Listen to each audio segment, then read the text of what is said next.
وذا النون إذ ذهب مغاضبا فظن أن لن نقدر عليه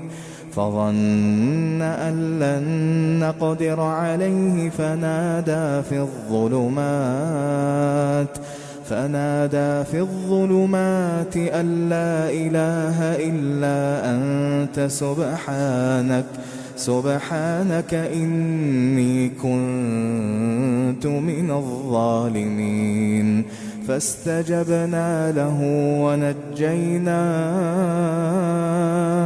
ونجيناه من الغم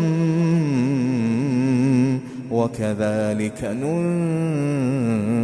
المؤمنين